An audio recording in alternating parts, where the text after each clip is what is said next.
하나님의 은혜가 오늘도 여러분 삶 가운데 가득하시기를 주의 이름으로 축원을 드립니다. 자, 이 계속해서 진행되고 있는 제자의 도, 제가 기도 가운데에서도 얼핏 언급하여 기도를 올려드렸습니다만 지금은 웨슬리 회심 279주년을 맞아서 한 주간 그 웨슬리의 회심, 그 회심이 무엇이고 그 회심의 본질과 함께 우리가 회심 주간을 보내는 또 이 의미가 뜻이 무엇인가를 어제 새벽에 잠깐 제가 나눴고요. 요즘에 또 회심 주간 기념 성회가 열리고 있습니다. 뭐 누가 부름을 받았고 어떤 강사가 왔고 어떤 집회가 어떻게 이루어지고 있나 이걸 떠나서 참 웨슬리 우리의 감리교회의 시조이고 시작이고 또 시작점이 되었던 귀중한 인물이 이 참된 제자도에 대해서 분명히 깨달음과 인식과 고백이 있었구나라는 걸 우리가 누가복음을 함께 묵상하면서 참 깊이 살피고 있습니다. 그래서 제자의 도에 대해서 지금 충분히 살피고 있는데 어제도 제가 그런 말씀 드렸죠. 이게 웨슬리 회심 주간이라면 적어도 감리교회 성도라면 뭐 핑계할 필요 없지요. 뭐 이러니 저러니 누가 어떻고 교회가 어떻고 목사가 어떻고 그런 얘기 할 거 없고 우리는 진정으로 성경 본문 기록된 바를 통해서 회심에 의해서 시작된 존 웨슬리의 그 시작점을 학문적으로만 이야기할 게 아니라 성경적으로 이야기할 때 뭐 회심을 이야기하는데 회심이 뭔지 회개가 뭔지 뭐 막연하게는 알고 있는데 마치 정말 개가 자기 거 토해놓고 또 그 짓을 반복하는 것처럼 그런 반복적이고 그런 무지몽매한 그런 행동들 말고요. 성경이 말하는 회심에 대해서 누가복음에서는 제가 이미 여러분과 함께 새벽마다 숱하게 나누고 있는 본문입니다. 그래서 여러분에게 다시 한번 말씀을 드리지만 정말로 답답하기도 하고 안타까운 마음이 들기도 하지만 이 충분한 본문이 있음에도 불구하고 회심이 뭐고 회개가 뭔지도 모르는 채로 그저 자기 개인적으로 주관적으로 감리교회에 대해서도 학문적으로만 이해를 하고 있다는 것이 너무 안타까운 것이죠.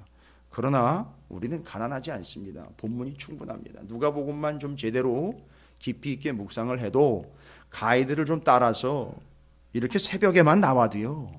제가 여러분과 짧게 본문을 나누고 있습니다만 아마 꾸준히 참석하시면서 이 누가복음의 제자의 도에 대해서 수요일 금요일과 함께 새벽마다 그 본문을 나누신 분들은 이제 조금 뭘 말하고 있는지에 대한 개념은 잡히실 거예요.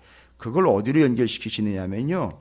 우리가 어떻게 시작됐는지가 내용입니다. 그게 우리 감리교회가 어떻게 시작됐는지가 그 내용. 그렇게 해서 존 웨슬리 목사님이 부름을 받은 거예요. 제자로요. 지명 잘 몰라도 되고요.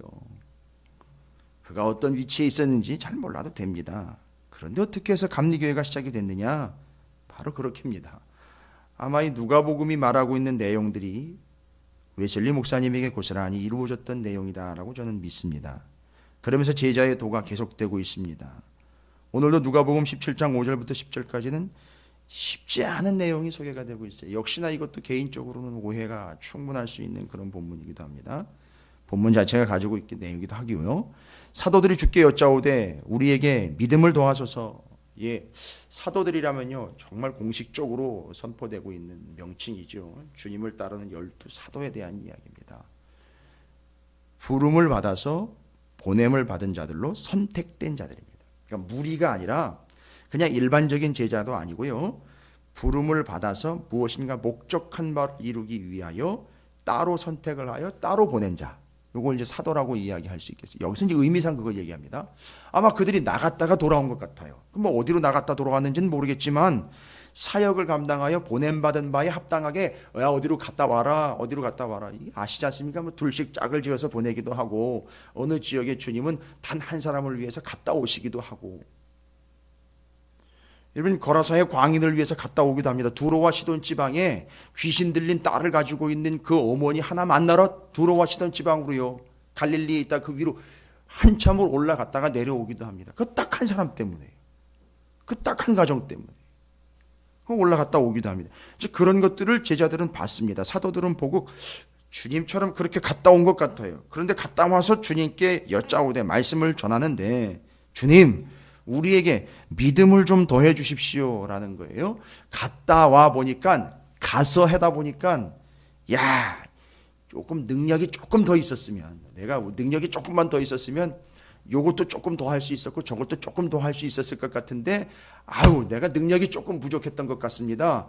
그러니까 그걸 능력이라고 표현을 안 하고 믿음이라고 바꿔가지고 믿음 있는 척하면서 마치 자신은 믿음이 조금 꽤나 있는 것처럼 믿음을 구한다고 믿음을 더하려고 이야기를 해요. 그런데 주님은 거기에 담겨있는 속내를 간파를 해버립니다.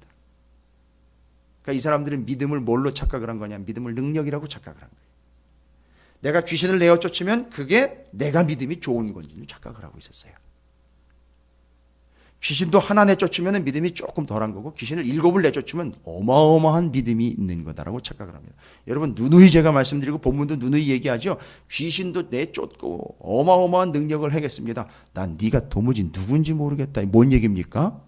믿음이 있다는 얘기입니까? 없다는 얘기입니까? 없다는 얘기. 아무리 앞날을 내다보고 10년 뒤를 내다보고요. 인생을 깨뚫러 보가 너 당신 이렇게 될 거야 저렇게 될 거야. 점쟁이처럼 앉아가지고 교회에서 성경책 툭툭 펼쳐가면서 기도를 해보니 아무리 그래도요. 주님은 뭐라고요? 난 네가 도무지 누군지 모르겠다. 아이 좋습니다. 능력 있어요. 제가 인정해 드릴게요. 대한민국의 민족의 교회에 능력 임대하면서 가지고 있는 능력이 엄청나게 많습니다. 좋아요. 다 인정해 드릴게요. 그런데 주님은 거기다 대고 뭐라고 얘기를 하느냐면 네가 도무지 누군지 모르겠다라는 말은 뭘 얘기하는 거냐면 넌 능력은 있으나 믿음이 없다는 얘기거든요. 그러면 오늘 본문이 그걸 얘기하는 거예요. 그러니까 이 사람들은 제자들은 뭘로 착각하고 있는 거죠? 그 능력을 믿음이라고 착각하는 거죠. 그래서 믿음이라고 구했지만 솔직히 말하면 가가지고 어려운 일을 겪다 보니까 이 내가 조금만 요런 능력이 좀 있었으면 하니까 능력을 믿음이라고 포장을 해가지고선 본인들 위치에 맞게끔 포장을 시키고 변장을 시켜가지고 주님께 부탁을 합니다. 거기다 대고 주님이 얘기하십니다. 주께서 이르시되 너희에게 겨자씨 한 알만한 믿음이 있었더라며. 여러분 들으십시오. 저와 우리 모두에게 이 새벽에 하는 얘기예요. 너에게 겨자씨 한 알만한 믿음이 있었더라면. 무슨 얘기죠? 그러면 있었더라면 너에게 겨자씨 한 알만한 믿음도 없다는 거예요. 믿음은 주의하십시오. 믿음은 현상이 아닙니다. 믿음은 현상이 아니에요. 일어나고 나타나는 현상이 아닙니다. 믿음은 뭘 어떻게 부족하면 좀 개선을 할 수 있고 부족하면 조금 더 채우기도 하고 부족하면 저울에다가 달아가지고선 근수가 부족하면 칼로 살 좀 뚝 띄어가지고 조금 덤으로 더해드릴게요 하고 이렇게 고깃집에서 고기 쓸듯 덩어리채로 넘겨주고 조금 추가해서 올려주는 그런 게 믿음이 아니라는 거예요. 필요할 때는 조금 더 보태가지고 반죽하듯이 밀가루를 더 넣어주는 그런 개념이 믿음이 아니라는 겁니다. 여기서 말하는 건 너희들에겐 겨자씨 한 알만한 믿음도 없다는 거. 사도들한테요. 아니 사도들인데 주님이 직접 보내셔가지고 선택해가지고선 부름을 받아가지고선 제자 1, 2, 3호 1, 2, 3 해가지고 보냈는데 믿음이 없다는 거예요. 겨자씨 한 알만한 믿음도 없다는 거죠. 제가 게시판에다가 얼마 전에 붙여놨었죠. 겨자씨 여러 개 말고요. 그 한 알이요. 그거 한 알만큼도 없다는 거예요. 믿음이. 뭐 무서운 얘기네요. 이런 얘기하면 또 짜증내는 분들이 있을 거예요. 자기 믿음은 또 엄청날 텐데 겨자씨와 비교를 해버리다니. 아니요. 잘 보세요. 지금 뒤에 나와 있는 내용이 그래요. 주께서 이르시되 너희에게 겨자씨 한 알만한 믿음이 있었더라면 이 뽕나무더러 뿌리가 뽑혀 바다에 심기어라 하였을 것이요 그것이 너희에게 순종하였으리라. 여러분 여기서 얘기하려는 게 뭘까요 도대체? 겨자씨 한 알만한 믿음. 여러분 겨자씨 비유 앞에서 누룩 비유와 함께 하나님 나라에 대해서 이야기할 때 등장했던 단골 메뉴죠. 겨자씨요. 그 겨자씨 하나 이렇게 뿌려놓은 것. 그래서 그게 자라서 새들이 깃들게 되는 그것이 하나님 나라라고 이야기했어요. 그런데 여기서는 믿음에 대해서 이야기할 때 겨자씨 한 알로 이야기해요. 여러분 이 겨자씨로 비유된 믿음은 우리의 소유가 아니에요. 그 믿음을 마치 우리가 가지면 우리가 능력이 있게 되고 그 능력을 통해서 뭔가 큰 일을 하게 될 것 같이라는 착각을 하는데, 믿음은 그렇게 우리가 소유해서 우리의 필요성 때문에 이런 현상들을 극복해내거나 이런 것들을 보기 좋게 효과적으로 이루어내려고 하는 그런 현상을 위해서 소유하게 되는 게 믿음이 아니고요. 잘 보십시오. 겨자씨 한 알, 뭔 얘기입니까? 이건 뿌리는 거예요. 무슨 얘기입니까? 농부의 손에서 한 알이라도 뿌려지면 그게 싹이 나는 거거든요. 그러니까 믿음은요, 이해하십시오. 내 안에서 자체적으로 발생한 게 아니에요. 농장 주인, 그 겨자씨 주인이 나한테 뿌려놓은 거라고요. 여러분, 믿음 내 거라고 착각하면서 계속 신앙생활을 해왔다면 정리하셔야 됩니다. 회개하셔야 돼요. 회심하십시오. 회심 주간이니까 제가 말씀드릴게요. 회심해야 될 것, 회개해야 될 것 이야기 드립니다. 믿음이 내 게 아니에요. 주님 겁니다. 주님이 주신 거예요. 그래서 우리는 착각을 하죠. 주님을 어르고 주님을 협박하고 겁박하면 믿음이 조금 더 내게 올 것이라고 착각을 합니다. 아니요. 믿음은 그 주인이 나한테 뿌려주신 거예요. 분명히 성경에 믿음의 선물이라고 나와 있어요. 내 게 아니에요, 믿음은요.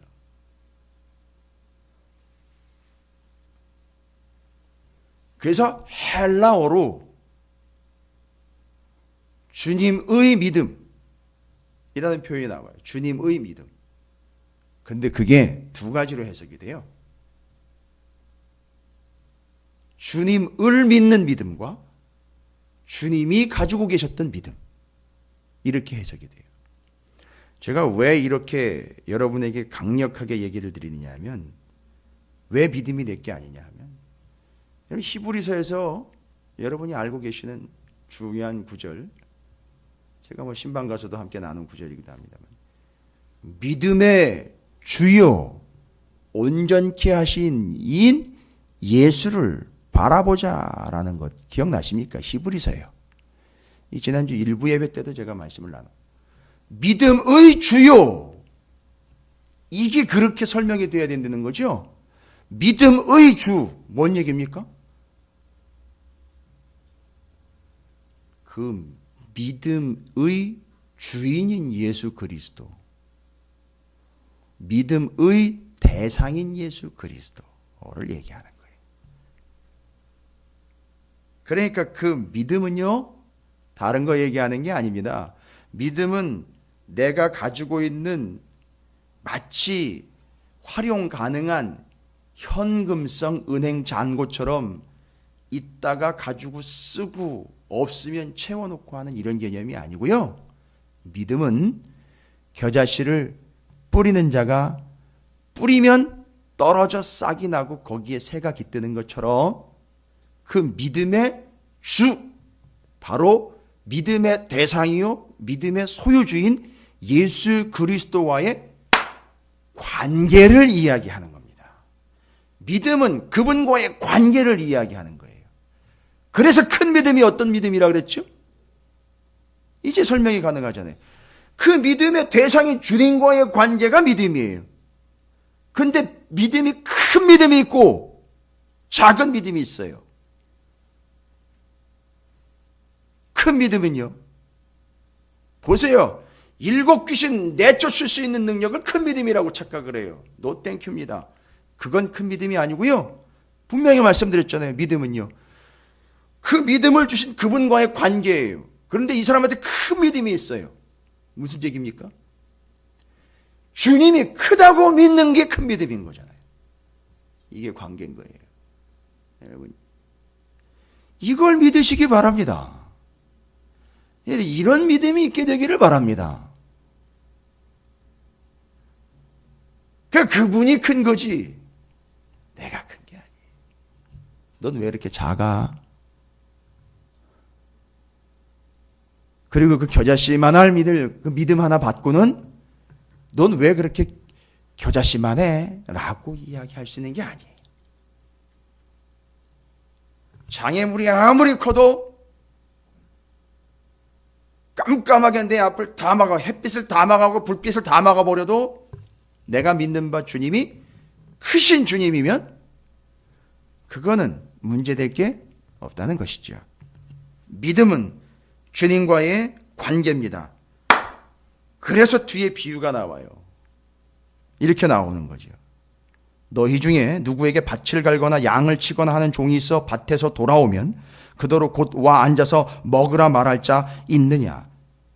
도리어 그더러 내 먹을 것을 준비하고 띠를 띠고 내가 먹고 마시는 동안에 수종 들고 너는 그 후에 먹고 마시라 하지 않겠느냐? 믿음을 착각하는 사람들이 내가 믿음이 다른 사람보다 더 많고 믿음의 능력이 있어가지고 이런 일도 하고 저런 일도 해가지고서 와 밖에 나갔다 들어왔더니 너무 피곤해요. 밖에 나가가지고 많은 일을 해와서 엄청난 일을 했어요. 지금 왜 이런 얘기하는지 아시죠? 제자들이 나갔다가 들어왔잖아요. 근데 여기서 비유를 또 들어요. 한 종이 있는데 밭에 나가가지고요 엄청나게 많은 일을 하고 들어왔어요. 들어왔는데 너무너무 수고했어. 너무 큰 일이고 많은 일을 했네. 그거에 대해서 여기 들어와 앉아서 쉬고 먹고 그 큰 일을 했으니까 그 정도 보상은 받아야지 하면서 어느 주인이 종한테 그런 얘기 하더냐 이런 얘기 하는 거예요. 그리고 거기다 대고 앞에 이야기는 안 어울릴 것 같은데 중요한 얘기를 해주죠. 야, 너의 본분은 뭐냐 하면 밭에 나가서 아무리 큰 일을 했고 많은 일을 했고 힘든 일을 했어도 너는 집에 들어오면 또 뭐죠? 주인의 수종을 들어야 되는 거예요. 믿음은요, 내가 뭘 했네가 아닙니다. 믿음은 그 믿음을 주신 그 주인을 죽어라 하고 섬기는 게 믿음이지 내가 뭘 했네 하고 드러내는 게 믿음이 아니에요. 넌 왜 그렇게 못해? 종 주제에 종을 나무라고 있습니다. 그게 믿음이 아니에요. 자, 우리는 믿음의 본질을 정확하게 정리하시기 바랍니다. 믿음은 나를 부르시고 내게 믿음을 주신 믿음의 주요 나를 온전케 하신 예수 그리스도를 그냥 바라보는 거고 섬기고 수종드는 게 그게 믿음이라는 거예요. 됐습니까? 그리고 여기서 이야기하는 것 명한 대로 했다고 종에게 감사하겠느냐? 세상에나 보십시오. 믿음인데 자랑하고 능력을 자랑하면서 내가 은사가 있고 뭐가 있고 하는데 뭔 얘기입니까? 그건 오히려 주인한테 야, 너 그런 능력이 있어 참 대단하고 감사하다라는 인사를 받기를 원하는 작자들이라는 것이죠. 그건 제자가 아닙니다. 그건 믿음이 아니죠. 명한 대로 하였다고 종에게 감사하겠느냐? 무서운 얘기입니다. 그 무슨 얘기입니까? 우리한테 믿음이 있다고 주님이 우리한테 믿음을 가져줘서 고마워 이러는 겁니까? 아니요.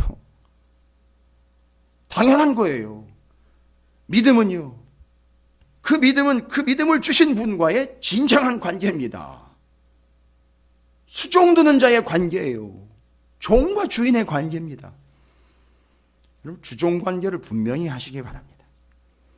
믿음 가졌다 하면서 마치 자기가 주인 행세를 하고 있는 듯한 모습들, 그거는 믿음이 없는 거지요. 아마 그 사람한테는 확신은 있는 것 같아요. 어떤 확신이요? 나한테 믿음이 있다는 확신은 있는 것 같은데 보니까 뭐라고 얘기했죠? 겨자씨 하나할 만한 믿음도 없구나라는 결론이라는 거죠. 진짜 믿음은요, 주인, 그 믿음의 주요, 나를 온전케 하시고 믿음을 내게 주신 그분과의 관계로 이렇게 되겠죠. 10절에 이와 같이 너희도 명령받은 것을 다 행한 후에 이르기를 우리는 무익한 종이라 우리가 하여야 할 일을 한 것뿐이라 할지니라 하겠죠. 당연히 제가 해야 할 일을 했지요. 잘했지요가 아니라 시키셔서 한 건데요. 이렇게 되겠지요. 그게 믿음인 거예요. 그게 믿음의 결론인 겁니다.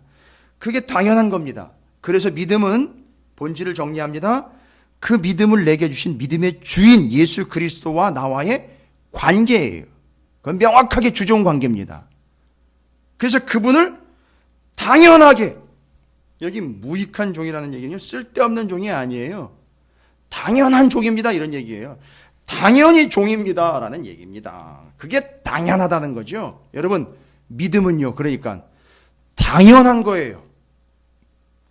믿는다면 당연한 거라고요. 왜요? 주인과 종의 관계는 당연한 거 아닙니까? 밖에 나가보세요. 옛날에 주종관계 노예시대 때, 노예제도가 있었을 때요, 쟤는 저 주인의 종이야, 당연한 거 아닙니까? 다 그렇게 인정을 해요. 저 사람은 저 집 종이야. 우리나라도 옛날에 그랬잖아요.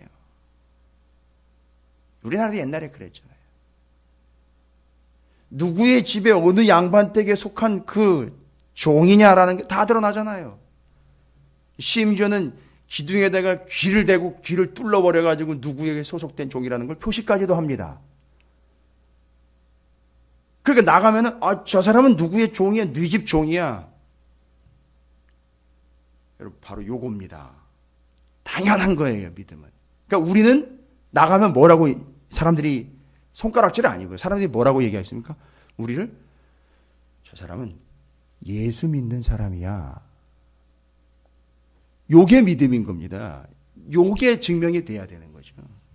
그래서 내가 뭘 어떻게 하는 게 아니라 당연히 믿음이 있다는 얘기는 내가 믿음의 주인 그분과 예수 그리스도와 어떤 관계인지가 드러나는 게 믿음이 있고 없고의 차이라는 겁니다. 그래서 우리는 무익한 종입니다. 쓸데없고 쓸모없는 종이 아닙니다. 그게 아니에요. 당연히 그분의 종으로서 해야 할 것을 하는 것이지요 라는 게 이게 믿음인 거예요. 이제 결론은 다 나와버렸어요. 내가 특별하게 뭐를 했습니다가 아니라 당연히 그걸 내게 주신 주인의 뜻에 합당하게 해야 할 일을 했습니다. 그래서 그것을 명령하신 분에 대한 믿음, 명령하신 분을 섬기는 것, 그것이 당연한 것. 여러분, 그분과의 관계라면 우리에게는 당연히 뭐가 있게 되는 거죠? 믿음은 당연히 있는 거예요. 믿음이 있어야 그분과의 관계가 유지되는 게 아니고 그분과 그런 관계라면 믿음은 당연히 있는 거라고요. 그래서 믿음을 어떻게 추가하거나 덧대는 개념이 아니고 그분과의 믿음, 그건 뭐죠? 그분에 대한 신뢰가 크면 믿음이 크다는 거잖아요. 이겁니다. 아주 명쾌하게 본문을 잘못하면 헷갈려서 우왕좌왕하게 될 이 본문이 정확하게 정리가 되어버리는 겁니다. 믿음은 소유가 아닙니다. 믿음은 관계입니다. 그래서 그 관계가 더 굳건해지면 굳센 믿음 되는 것이고요. 그분을 크게 보면 큰 믿음인 것이죠. 그러나 그분이 낮아지고 내가 커지는 순간 겨자씨 하나할 만한 믿음도 없고 내가 네가 누군지 모르겠다라는 비참한 현실까지 이르게 된다는 사실 잊지 마십시오. 믿음은 관계에 있는 주님을 종처럼 밖에서나 안에서나 수종드는 관계로 확인이 되는 것, 그게 믿음입니다. 그럼 이 사람은 이제 앞으로 어떤 근거로 행동하겠습니까? 저분이 나의 주인이기 때문에 내가 행합니다죠. 내가 훌륭한 종이기 때문에 이 정도는 감당해 드리죠. 아주 교만하고 오만한 종이죠. 밖에서 일 열심히 해가지고 집에 들어오니까 그릇 발로 뻥 걷어차면서 주인한테 되려 역성을 내요. 내가 밖에서 이렇게 큰 일을 하고 내가 밖에서 이렇게 어려운 일을 하고 들어왔는데 아무도 나를 반겨주지 않네. 아무도 나를 인정해주지 않네. 그런 배은망덕한 종이 어디 있습니까? 그건요 어떻게 되겠죠? 들어올 필요 없어. 그냥 나가. 이렇게 되겠죠. 그건 종이 아닙니다. 그런데 크게 밖에서건 안에서건 그 주인이 주인이기 때문에 섬기며 순종하는 것, 그게 믿음입니다. 그래서 믿음은 어떻게 규정이 되느냐? 주인에 의해서 믿음이 규정되는 거죠. 그 주인을 어떻게 믿느냐가 믿음이 된다는 사실입니다. 여러분, 주님을 크게 보고 주님을 굳건히 믿고 주님 앞에서 당연하게 주님을 섬기는 진정한 믿음, 제발이지 겨자씨 하나할 만한 믿음이라도 갖게 되는 우리 모두가 되시기를 주님의 이름으로 축원을 드립니다. 오늘 한 날도 그런 주님 앞에서 당연한 일이죠. 주님의 일이라면 당연하지요. 내게 아닌데요. 믿음의 주요 온전케 하신 주님이 내게 크신 분입니다. 주님 말씀만 하십시오. 제게는 아무것도 없습니다. 저한테는 권한도 없고요. 명령권도 없습니다. 그러나 주님이 말씀하시면 그것이 내 삶이지요. 내가 그렇게 밖이 됐든 아내가 됐든 그렇게 살아가겠습니다. 말씀해 주십시오. 오늘 새벽에도 그렇게 믿음의 주요 온전케 하시는 예수 그리스도께 기도하시고 그 명령을 받드는 오늘의 삶이 되시기를, 그래서 여러분이 진정한 믿음을 가진 자들이 되시기를 주님의 이름으로 축복합니다. 오늘 말씀 기억하면서 한날을 그렇게 주님의 참된 제자로서 주님과의 관계를 좀 깊이 생각하시며 어떻게 해서 감리교회가 창시됐는지 좀 그 회심과 버려두고 따라갑니다라는 이 놀라운 진리를 우리 모두가 우리의 삶에서 적용하는 복된 날이 되시기를 주님의 이름으로 축원을 드립니다.